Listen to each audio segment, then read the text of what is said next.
अब हम बात करते हैं एडलर के स्ट्रक्चर ऑफ पर्सनैलिटी की, कि उसने जो डेवलपमेंट की थ्योरी दी है उसमें वो स्ट्रक्चर कौन सा बता रहा है। सबसे पहले बात करेंगे फिक्शनल फाइनलिज्म की। यही जो चीज़ है फिक्शनल फाइनलिज्म, यही इसको फ्राइड से अलग करती है। यूँ समझ लें कि इसी चीज़ की वजह से ये फ्राइड से अलग हुआ। उसका बिलीफ था फ्राइड का कि इंसान जो है वो अपने पास्ट से मोटिवेट होता है। ये जो भी उसकी ज़िंदगी में चल रहा है उसके पीछे कोई ना कोई पास्ट की, अनकॉन्शियस की कोई ना कोई रीज़न होती है। आपकी लाइफ में जो प्रॉब्लम्स आती हैं, इवन फ्राइड तो ये कहता है कि इंसान की जो पर्सनैलिटी है वो बचपन में, वैसे तो सब साइकोलॉजिस्ट कहते हैं कि बचपन में आपकी पर्सनैलिटी डेवलप हो जाती है, बुनियाद बन जाती है, बाकी की इमारत उसके ऊपर खड़ी होती है। लेकिन उसमें भी वो कहता है कि उस टाइम पे जो फिक्सेशन आ जाती है, जो प्रॉब्लम्स आ जाती हैं वो लाइफ टाइम चलती हैं। लेकिन जो एडलर है वो यहाँ पे आके इस बात पे एग्री नहीं करता। वो कहता है कि नहीं, हमेशा हमारा पास्ट हमें डायरेक्ट नहीं करता, कि हमारे लाइफ के चाइल्डहुड के जो एक्सपीरियंसेस हैं वो इतने ज़्यादा भी इंपॉर्टेंट नहीं होते कि वो हमें डायरेक्शंस दें कि हमारा आगे लाइफ स्टाइल क्या होगा।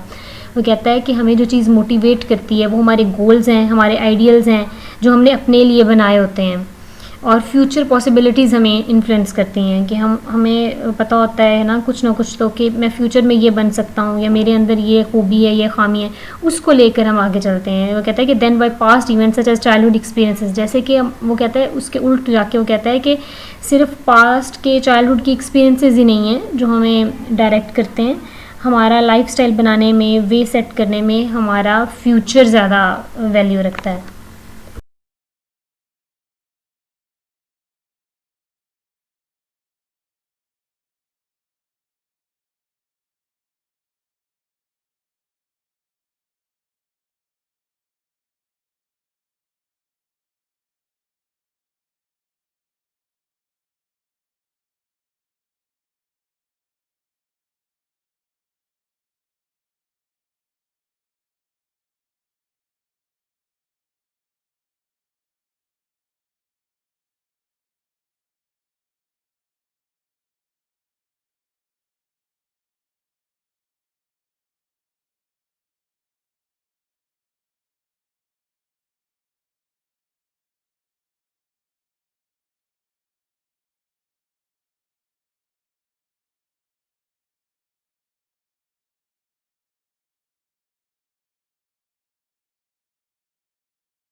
यहाँ है inferiority feelings and compensation. Compensation का आपको पता होगा, वही जो आप टीचर्स से मांगते रहते हैं ना कि ये सर कर दें, मैम ये कर दें, ये वाली कंपनसेशन, तलाफ़ी।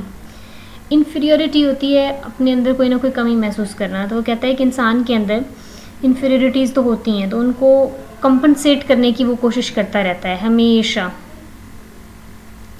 कहता है कि उसकी जितनी भी ज़िंदगी गुजरती है बचपन से लेके बाद में, वो उन्हीं इन्फीरियरिटीज़ को ओवरकम करने के लिए, कोप अप करने के लिए गुजरती है। लेकिन वो इन्फीरियरिटी को नेगेटिव वे में नहीं लेता। वो कहता है कि हमारी प्रोग्रेस की जो रीज़न है इन्फीरियरिटी है, कि आप अपने अंदर कोई कमी महसूस करते हैं, देन ही आप उसको ख़त्म करने के लिए, पूरा करने के लिए, या कुछ भी अचीव करने के लिए फिर हम सक्सेस करते हैं। जब हम अपने अंदर, कुछ लोगों को आ जाता है कि जब तुम्हें, जैसे हम कहते हैं, तुम्हें अपनी गलती का एहसास ही नहीं है तो तुम इसको कैसे ठीक करोगे। यहाँ से आप अंदाज़ा लगाएं कि जब आप अपने अंदर कोई ना कोई इन्फीरियरिटी, कमी फील करेंगे, देन आप उसको पूरा करने की कोशिश करेंगे। अगर आप खुद को परफेक्ट समझते हैं तो फिर तो आप स्ट्रगल ही नहीं करेंगे। तो यहाँ पे वो बात करता है कि but if we use illogical और wrong ways to compensate then it's called over compensation. मतलब अगर हम अपनी इनसिक्योरिटीज़ को या इन्फीरियोरिटीज़ को ख़त्म करने के लिए गलत वेज यूज़ करना शुरू कर दें, हर एक को टॉन्ट या कुछ ना कुछ ऐसा कहते रहें जिससे दूसरे हर्ट हों, या हर एक बात में अपने आप को ले आएँ, या आउट ऑफ द वे जाके कहें कि हमें ही सपोर्ट किया जाए, अपने आप को ठीक कहें, देन ये ओवर कंपनसेशन हो जाएगी। ये आगे फर्दर लाइफ में जाके प्रॉब्लम क्रिएट करती है। आगे है social interest. Adler said that human being is a social animal. ये बात आपने बहुत सुनी होगी कि इंसान को सोशल एनिमल इसलिए कहा जाता है कि वो अकेला नहीं रह सकता, उसको हमेशा किसी न किसी साथ की ज़रूरत होती है। ये बात जो है ये मैस्लो ने भी की थी, और ये उस वक्त मैंने आपको एग्जांपल भी दी थी कि अकेला सिर्फ खुदा रह सकता है, इंसान अकेला नहीं रह सकता। इंसान को किसी न किसी कम्युनिटी की, फैमिली की, ग्रुप की ज़रूरत पड़ती है। अगर आप फैमिली के साथ आपकी नहीं बनती होती तो आपने अपना एक पीयर ग्रुप बनाया, तो आपके फ्रेंड्स होते हैं, आपका कोई ना कोई सर्कल ज़रूर होता है जहाँ पे आप जिनके साथ लाइफ गुजार रहे होते हैं। वो कहता है कि Adler theorise social interest as a feeling of community and orientation to live cooperatively with others and lifestyle that values the common good above one's own interest and desires। कहता है कि ये हमारी जो फीलिंग ऑफ कम्युनिटी, इसको वो कहता है सोशल इंटरेस्ट को, ये हमारे लाइफस्टाइल की जो वैल्यूज़ हैं या जो चीज़ें हैं, इंटरेस्ट हैं, उन डिज़ायर्स हैं, उनको बनाने में सोशल इंटरेस्ट का भी बड़ा हाथ होता है। आगे है style of life. In his last period of life he gave the concept of style of life. After that it became the slogan of his theory. उसकी जो थ्योरी है ये डेवलपमेंट की, उसके सबसे एंड पे उसने स्टाइल ऑफ लाइफ का कंसेप्ट दिया, लेकिन ये इतना पॉपुलर हुआ, इतना फेमस हुआ कि उसकी थ्योरी का स्लोगन बन गया स्टाइल ऑफ लाइफ। अब जब भी एडलर की थ्योरी की बात होती है तो कहते हैं जो एडलर की थ्योरी है स्टाइल ऑफ लाइफ की, उस पर बात करें, इस तरह से इसके बारे में बात की जाती है। The self-consistent personality structure develops into a person's style of life. According to Adler, style of life refer to the flavor of person's life। मतलब जैसे हम कहते हैं ना आइसक्रीम के फ्लेवर्स होते हैं, इसी तरह लाइफ के भी फ्लेवर्स होते हैं, हर एक का अपना होता है। हर एक जो है वो ज़िंदगी को अलग नज़रिए से देखता है, अलग तरह जीने की कोशिश करता है। वो कहता है कि यही जो चीज़ें हैं, अलग से जो फ्लेवर होना है, यही आपका स्टाइल ऑफ लाइफ है। The style of life reflects the individual's unique unconscious and repetitive way of responding और avoiding the main tasks of living, friendship, love and work. कहता है कि जो स्टाइल ऑफ लाइफ है ना, ये रिफ्लेक्ट करता है आपकी इंडिविजुअलिटी को, कि आप कैसे, आपकी यूनिकनेस के, आप कैसे दूसरों से अलग हैं, आपका अनकॉन्शियस, आपका बिहेवियर, आपके थॉट्स, आपका मेंटल प्रोसेस, आप चीज़ों को रिस्पॉन्ड कैसे करते हैं और फिर अवॉइड कैसे करते हैं। सम टाइम हम चीज़ों को रिस्पॉन्ड कर रहे होते हैं, लेकिन कभी ना कभी सिचुएशन ऐसी होती है कि हम उसको अवॉइड करते हैं।